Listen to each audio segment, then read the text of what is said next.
Today we are up to U is for Universalism in the ABCs of modified theology.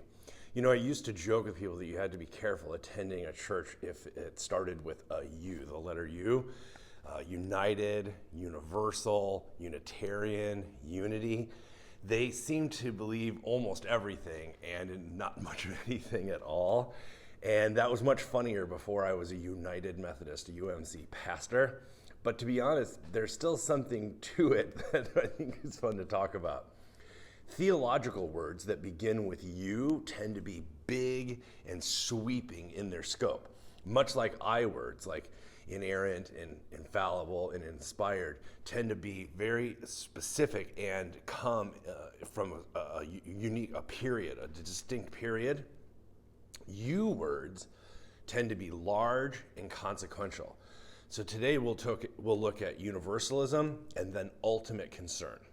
So our pocket dictionary of theological terms defines universalism this way, and I want you to pay attention to how it defines it and specifically for the end, how it finishes. So universalism is generically the belief that all persons will be saved, and hence universalism involves the affirmation of universal salvation, the denial of eternal punishment. Universalists believe that ultimately all humans are somehow in union with Christ, and thus, in the fullness of time, they will gain release from the penalty of sin and be restored to God. 20th century universalism often rejects the deity of Jesus and explores the universal basis of all religions. So you can put forward the historical concept with some biblical precedent, and it actually comes with quite a bit of credibility. But the modern notion of universalism is handled very quickly in a way that rejects the deity of Jesus. This is not a mistake or an accident. Universalism is a very old idea. But the version that emerged in the 20th century is a different animal. In a globalized context where religions and traditions and worldviews bump up against each other every day, the conversation changed immensely. So there are really two kinds of distinct universalism.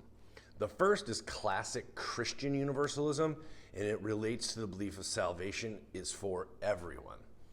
So a couple years ago with Rob Bell, his Love Wins was being accused of being a universalist, but you have Karl Rahner in the generation before him, the Catholic thinker, and his notion of anonymous Christians. It's another expression of that impulse.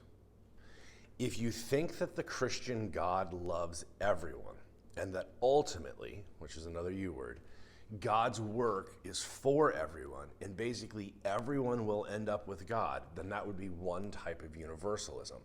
And there's biblical precedent for this. Contemporary universalism, however, is more about world religions. It's a type of pluralism. Contemporary universalism is concerned with the validity of any or all approaches to religion. And many look to figures like John Hick, or use the metaphor of many paths up the same mountain as an analogy. So contemporary universalism is as different from classic Christian universalism as a lightning bug is from lightning. Classic Christian universalism is concerned with the work of Christ for everyone. Contemporary universalism is not about Christ's effectiveness so much as the inherent validity of traditions and religions. And both of these are actually beautiful attempts at something grand, but are warped a little bit through the legacy of colonialism and importing and imposing the categories of whoever's in power or the invading force on the indigenous population.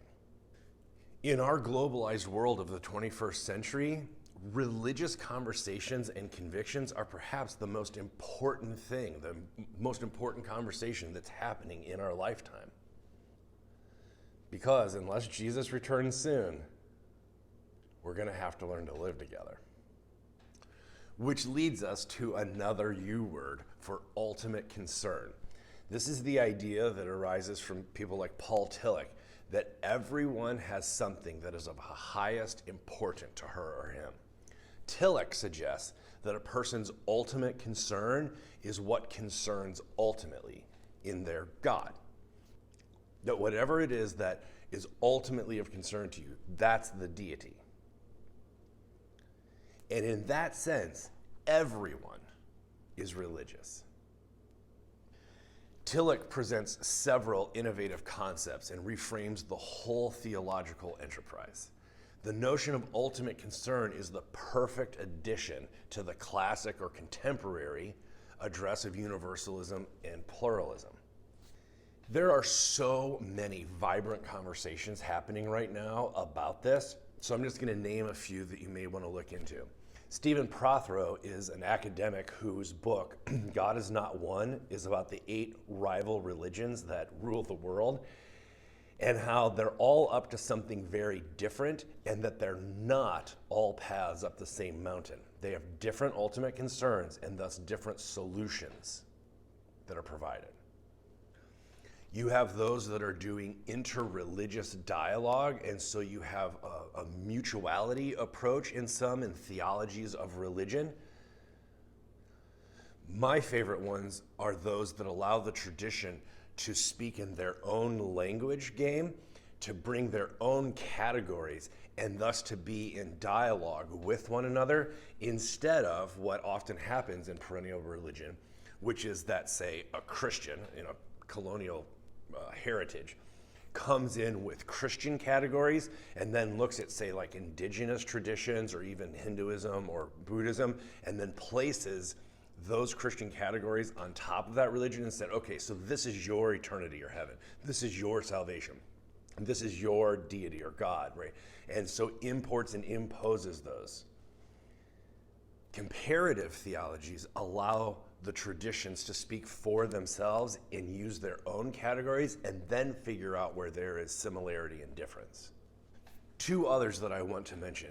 Catherine Corneille has the impossibility of interreligious dialogue and says that the entire enterprise is impossible. So that's she does a great job with that. You have the invention of world religions, and if you want to look at the history of how this came about, you can do that. But the one that intrigues me the most comes from Heim. And basically, if I were to summarize that, I would say it works this way. He says they're not all paths up the same mountain. They're different paths up different mountains that are all a part of the same mountain range. And I think there's something honoring in that says we're not all up to the same thing, we're not all doing the same thing, and we're not all after the same outcome. But we are related to one another in the address. And that's where it gets really interesting. So I will look forward to this conversation that we're going to have this week about universalism to see your interest in classic Christian salvation universalism versus the contemporary one that's really more like pluralism. And the validity, the inherent validity of all religious traditions, or several, depending on how that goes.